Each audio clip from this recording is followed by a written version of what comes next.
So hello guys, magluluto tayo ng tamago tofu mochi or steamed tofu.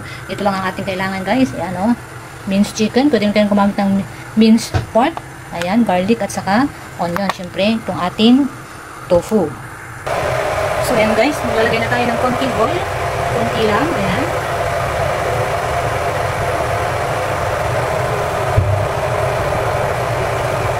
Then, igisa muna natin yung garlic. Ayan.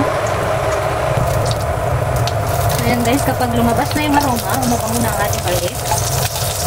Ayan, lalagay na natin yung onion. Ayan, pwede rin nyo rin i-mince ito guys. Okay na, lalagay na natin yung onion. Mekus-mekus lang natin yan guys.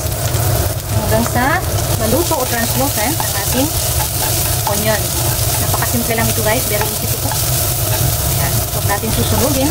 Ayan, kapag nasunog yan, maapektuhan yung lasa ng ating lulutuin. Ayan, kaya make sure na halu-haluin mo yan para hindi masunog.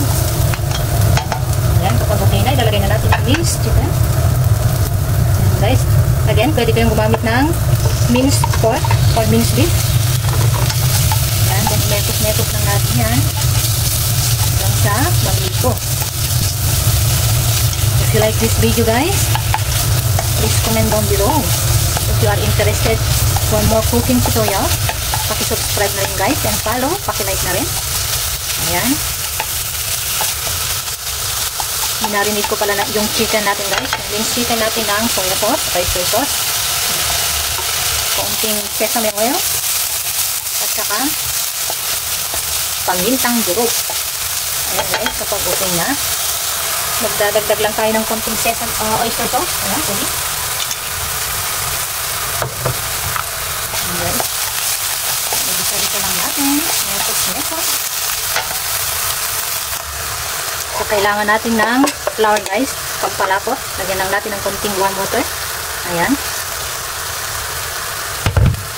Para lumapot yung sauce ng ating minced chicken. Ayan guys. Okay na yan. Lalagay na natin. Ayan. Mekos lang natin guys. Ayan, pwede na yan. O, pwede tayo magdagdag ulit ng konting water. Ayan. So, okay na ang ating topping sa ating steamed tofu. So, okay guys, okay na yan. Iluluto naman natin o i-prepare natin yung tofu. So, ito na ang ating tofu guys. Ayan.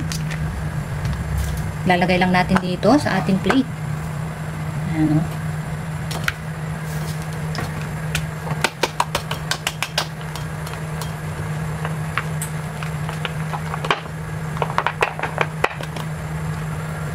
Pag hindi natanggal na, pwede tayong gumamit ng kutsara.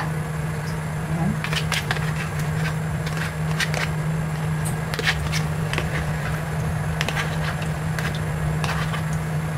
Yes.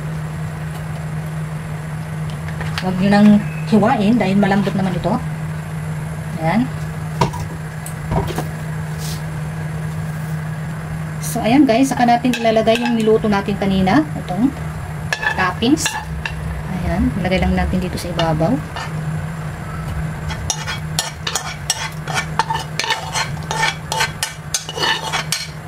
Ayan guys. Pwede na natin tanggalin yung garlic. So ayan guys, okay na. And then ready to steam na. Maglalagay na tayo ng toppings na spring onion. Optional lang guys, pwede rin hindi. Ayan guys, lagyan tayo ng spring onion. Konti lang. Para yung iba naman, ilalagay natin mamaya after cooking. So, ito na guys. Ready to steam na ang ating tofu. Ayan guys, i-ready na natin yung water. Siyempre, i-boil ko yan mamaya. Ayan, lagay ko na rin yan, patungan. And then, ilalagay na natin yung ating lulutuin. Yung ating lulutong. Ayan. And then, ready to steam na. Siyempre, tatakpan muna natin. Ayan. At ito na nga guys, luto na ang aking steamed tofu. Napaka-healthy ito guys at napaka-yummy pa. Simple cooking pa. O diba, if you like this video guys, please comment down below. Subscribe and follow. Thank you guys for watching.